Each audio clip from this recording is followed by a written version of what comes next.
Welcome to A1R Psychic Radio. You're here on Moonstruck TV with Amanda Hall, Psychic, all the way from the Gold Coast. Hope you're having an absolutely fantastic week wherever you are in this world of ours. I must open the top of the show with my heart goes out to everything that's happening in the Middle East between Palestine and Israel.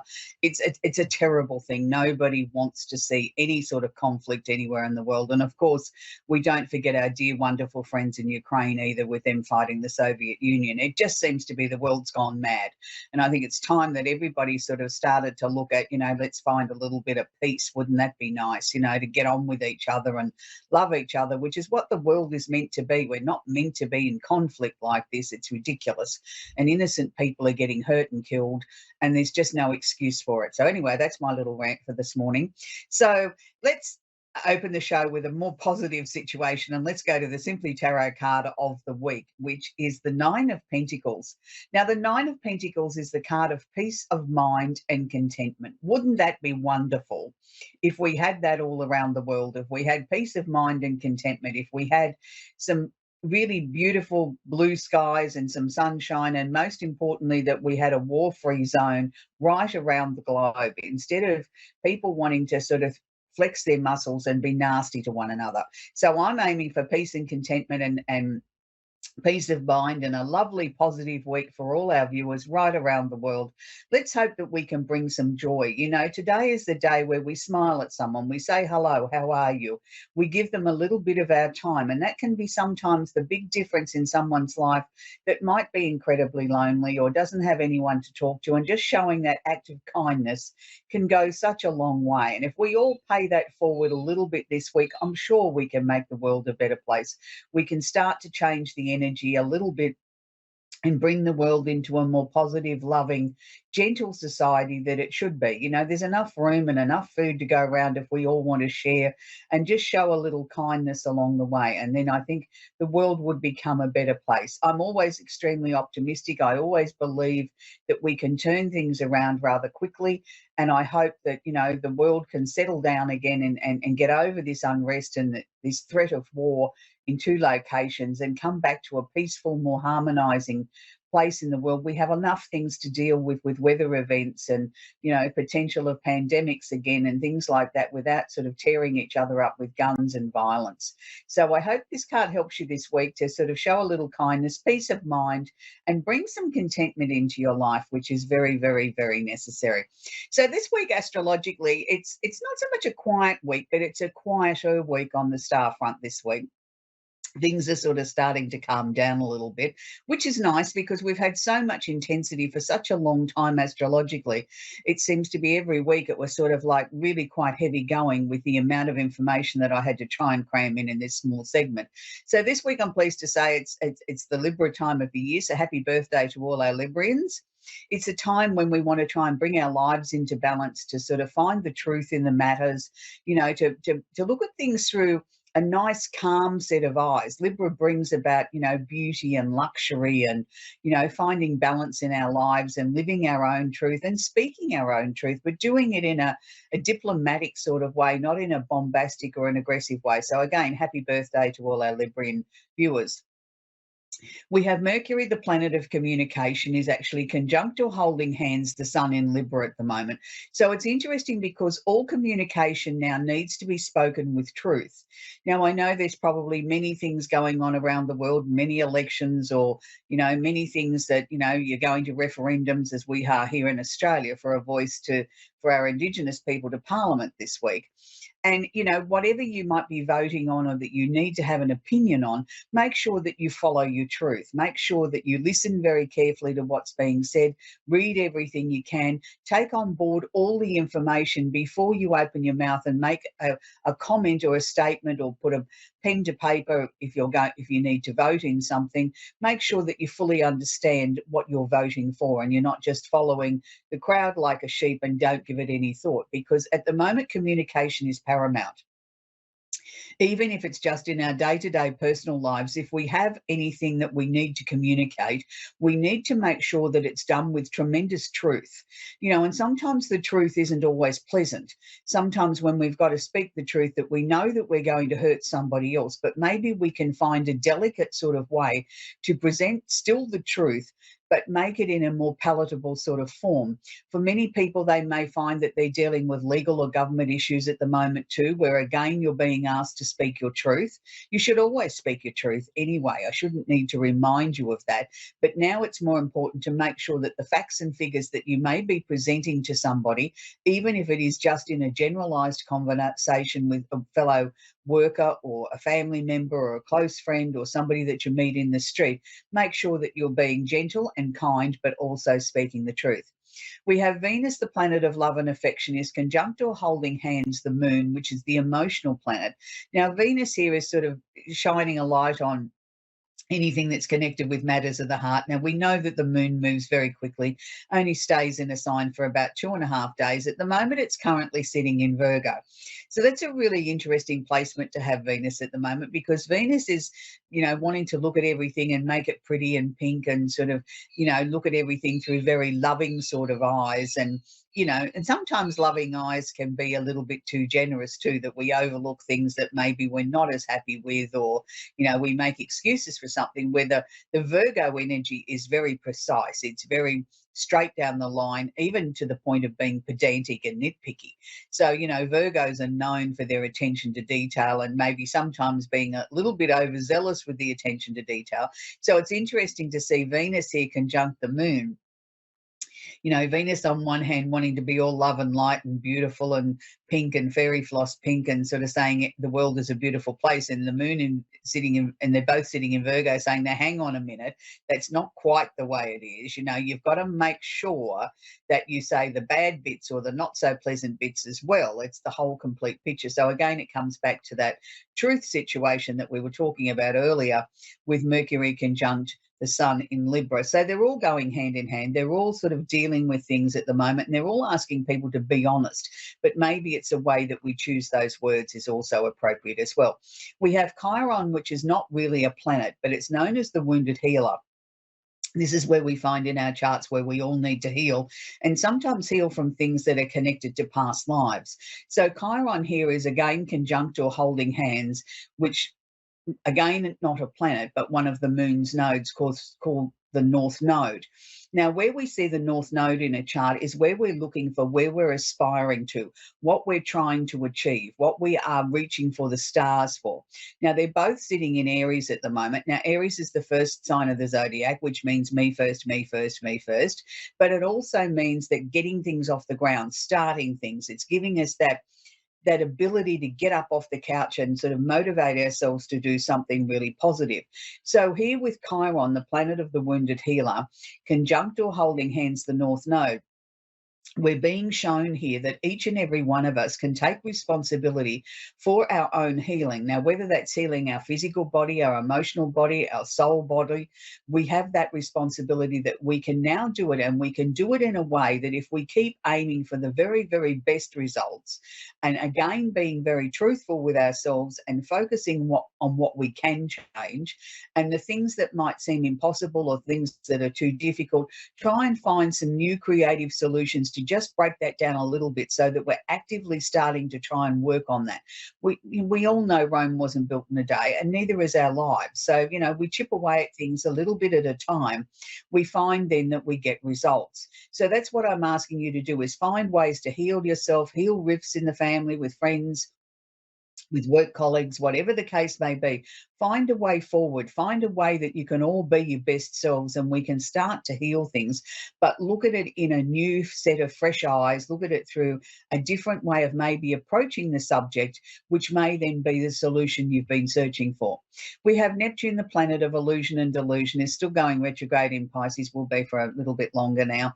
And it's nearing the end of its journey in Pisces. So Neptune here is really sort of coming out of the fog. It's not eluding or deluding anybody. It's coming out of the fog. It's seeing the light at the end of the tunnel and it's saying, aha, now I see the direction that I need to be going. I've felt confused. I've felt a little bit uncertain. I've sort of flip-flopped around at what some of my choices and decisions were, until now that I'm starting to see that everything is going to be very clear and very right. And that's a good thing. It's not a negative. It's very much a positive in the way that it's presenting itself. We also have Saturn, the planet of discipline and restriction, but also the ability to give us the determination to see something through to the end, is also sitting in Pisces. And this is a good thing because Saturn's just at the beginning of his journey, where Neptune is nearing the end of his journey. So Saturn's coming in and giving us that structure, that platform in which to build upon and to sort of continue walking towards that light at the end of the tunnel. So it's very, very important that these things continue on. We also have Uranus, the planet of the unusual and unexpected, is still sitting in Taurus. Now, Uranus can create things out of nowhere. It can also hopefully create a ceasefire in the Middle East and Ukraine. Wouldn't that be marvellous? Out of nowhere, and what seems to be sort of a bleak situation. Uranus does always things that are unusual, unexpected, sudden, fast. It's not always on a negative. It's not always like a bolt of lightning striking in the ground being destructive.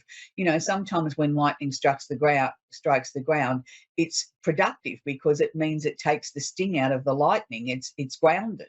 So let's look at it with Uranus sitting in Taurus, which is an earth sign. Let's look for much, much more grounding to come around this amazing planet of ours. And hopefully, as we head towards the end of 2023, we start to see some breakthroughs in areas that we haven't seen results in before. We also have Pluto, the planet of transformation, is nearing its end of its very, very long reign in Capricorn. It's been there since around 2008, going backwards and forwards. We'll be slipping into Aquarius in the early part of the new year. So Capricorn now is really sort of ramping things up. This is why we're starting to see a lot more vocal protests and things like that about climate change. People are sort of, starting to slowly come to terms and understand that some of these weather events that are happening, once in 100-year events that are happening, once every 2 or 3 or 5 or 10 years, are coming directly as a result from global warming. People are starting to take notice of this. There'll always be people that don't believe in it. There's also been a lot of transformation in governments around the world. We've seen a lot of things come into the open, things that have been very hidden, where people have lied and cheated and tried to get away with things, that all of a sudden these things are coming to light. We're seeing a lot of criminals being caught that thought they got away with things. So Pluto is really sort of trying to tidy everything up. While he's in these last few degrees of it being in Capricorn, he's sort of saying anything that's been hidden will now be exposed to the light. So if you've done the wrong thing, if you've told lies, if you've tried to deceive somebody or do the wrong thing, you will be caught. And you will be caught in such a way that the consequences are more severe than what they would have been ordinarily, because you've deliberately gone ahead and tried to deceive someone. So if you fall into that category, please try and make amends, try and sort it out, try and get it resolved, try and get it out into the open before the end of the year. Because if you choose to continue down this path, and even when Pluto flips over into Aquarius, you will still get the wrath of Pluto under Capricorn, because it all started or commenced under there. So, astrology is to help us all. It helps all the 12 signs. It's to help each and every one of us sort of make some better informed choices. I like to look at it as a Polaroid snapshot of where the stars are or where the planets are today before I do the show. And that's why each week it's different. I don't break down the 12 signs. I look at what's actually happening in real life time around the universe at this precise time. So we're going to take our first caller, and it's Amber in Seattle in Washington, USA. Are you there, Amber? Hi. I just had a question for you. Is there a possibility that I could have opened like a rift between me and the spirit world? Because I've been going through a trauma bond recovery from my narcissist relationship, and now I feel like there's a bad presence in my house because I was so upset and let it go for, over the top. So I think I might have exposed myself to like bad entities. Number one, let's be very, very clear. We don't bring in unwanted entities because we've ended a relationship or we've been in a narcissistic relationship or whatever. If an unwanted entity enters our home, it's usually there anyway. It's always been there. It's just a matter of now it's decided to become active. Now, number one, I want to be very clear. No spirit or energy from the other side can ever physically hurt or harm us. Yes, they can frighten us, but they can't physically do anything to harm us or hurt us. So that's number one. Number two, I think what you need to probably do is try and clear the energy out. Now, there's a number of different ways of doing this, but one of the simplest ways of doing it is if you have some incense or you have a sage stick, you light that and you go around the house and you go around the perimeters of each room. It's like I want you to get up into all the corners, you know, up along the roof line, down the joins of the walls, around the windows, around the door frames, all those sort of things. Then give it a good, you know, swish up and down in the middle of the room and then shut the door, making sure that the windows are shut, and you go through the house room by room. Now, while you're doing this, I want you to just think of positive, happy sort of thoughts. If you can't think of that, just keep it neutral, but keep it positive. Now, you go room by room, do that until you've got the house has been completely cleansed with your either incense sticks or your sage sticks, and then I want you to open the house up and give it a good airing. That's one way of doing it. The second way of doing it that is a little bit more messy, and it's not something that I suggest it in the days gone by, back in other centuries, people used to fill up a bottle as an atomizer bottle with a bit of salt and water and do the same thing. I don't suggest to do that because, you know, it leaves watermarks on your paintwork and things like that. But what you can do with the salt, if you're a little bit concerned about it, is put some in a little matchbox or a little plastic container or a glass jar or something at the front and the rear doors. That will also ward off any sort of negative energy. But a lot of times the energy that we pick up in houses where, you know, we start to feel a presence, it's usually they just want to be acknowledged that they're there. They're usually friendly and usually somebody that is connected to us in some way. And it's their way of trying to get your attention to say, hey, I'm here. You know, do you remember me? And we quite often look at that because it coincides with an event in our lives that maybe it's not so pleasant. I'm sorry that you've been through this trauma with this relationship. I know that from what I'm picking up from your soul, Amber, that you've come out the other side. Yes, you're still a little bit battered and bruised, but look at the lessons that you've learnt. Look at what you've learnt about yourself and how you've learnt to sort of follow your gut instinct again. You know, that, you know, when things didn't feel right and you made excuses for this other person and you sort of blamed yourself and you tried to improve your behavior and nothing worked, that now you're starting to see that, hang on a minute, my warnings were there. I ignored them because I thought I was wrong. You won't allow that to happen another time. So you've learnt so much about yourself in this process. It's really easy for me to sit here and say, forgive that other person and move on. But sometimes to forgive somebody is very difficult also. Sometimes what we need to do is say, okay, I can't necessarily forgive you, but I can pick this energy up, all this negative energy up, all the memories, all the whatevers, and I can place it over here out of my sight. I can't forgive you, I can't forget, but I'm not going to let you dominate my current life either. And, you know, a lot of spiritual people talk about, oh, you know, you've got to forgive and, you know, we've got to be love, light and lentil beans. I don't totally agree with that. If somebody's hurt you so severely, Amber, you have a right to sort of say, well, you know, there's no way on earth I'm ever going to forgive you, but I'm not going to let you dominate my life anymore either. I'm going to pick you up, put you in a jar and put the lid on it and put you over on the shelf and cover you up or put you in the garbage tin or the trash tin or whatever works for you. There's no right and wrong thing with anything. It's always about what feels right to you is the right thing to do, regardless of what someone else tries to teach you or share with you. It's got to feel right to you because it's your issue.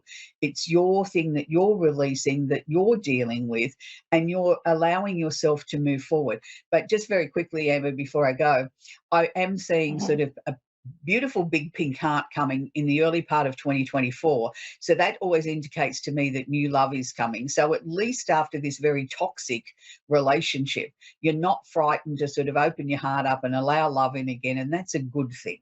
And that's a very, very positive thing. So if any other time that you get get confused, if I can just go back to that presence in your house quickly, Amber, anytime that you get confused, upset, worried, or concerned about something like that, and even if you haven't got time to do the clearing that I've talked about, just say something religious. Even if you can't think of anything and you just say the Lord's Prayer, the Lord's Prayer, the Lord's Prayer, that will protect you from anything that is not a good energy.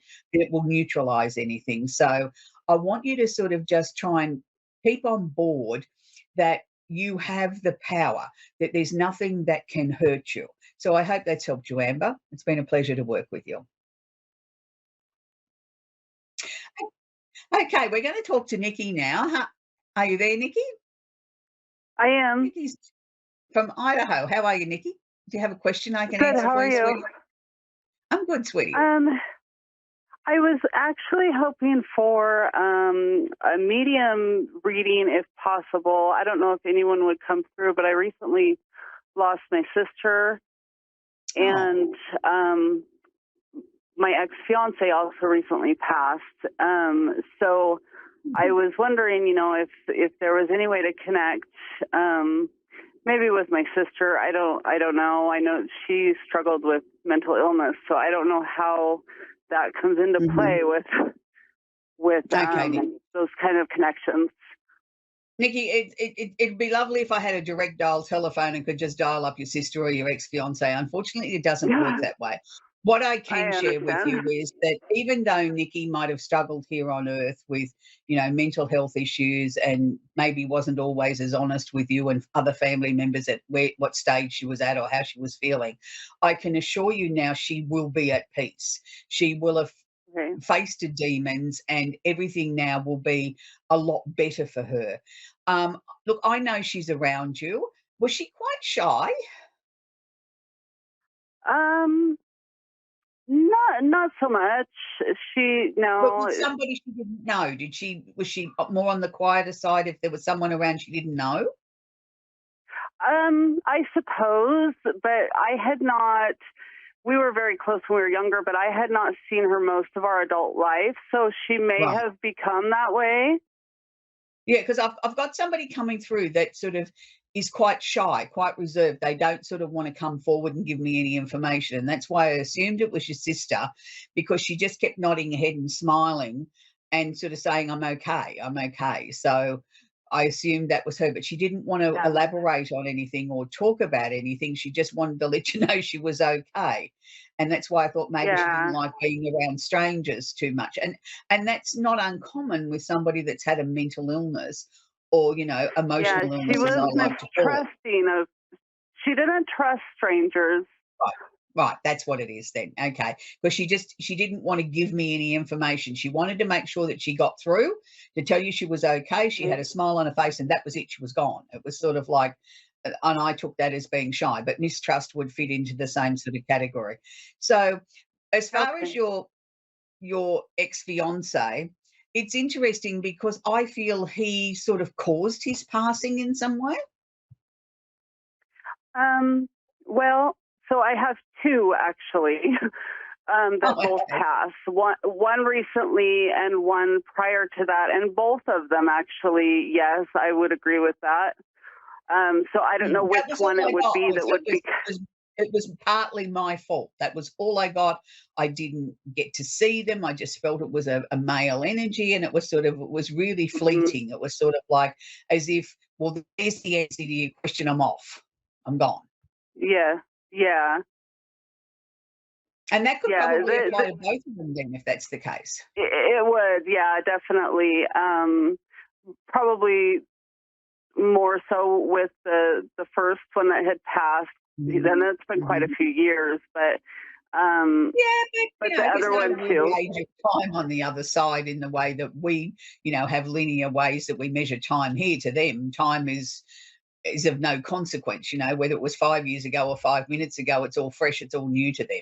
It's timeless, if I can put it that way. So quickly before we go, Nikki, I want you to sort of now try and put yourself first now. It's time for you to start sort of opening yourself up, moving on with your life. I know there's been a lot of tragedy, but it's time now to try and put that behind you and move forward. There's nothing you could have done, even if you were in close contact with your sister, even in your adult life, that could have changed anything. You have no responsibility to any of these previous passings of people. It's just unfortunate. It's happened, but it's now your turn. So 2024 has got to be your year, Nikki. It's got to be where you start to make your dreams a reality. And they are really pushing that from the other side. There's a great crowd of them over there clapping and cheering and saying, Nikki, Nikki, Nikki, come on, Nikki. So, you know, they want you to sort of put yourself first. So I hope that helps you understand what that message is about coming from the other side, Nikki. Yes. Yes, I do. Thank you. Yeah, so, you know, it's not easy when you got to try and put yourself first when you're not used to doing that. You really have to work hard at it. You know, it becomes a mission, Right. and you know, and it's not easy because we're taught not to be selfish. And this is not being selfish.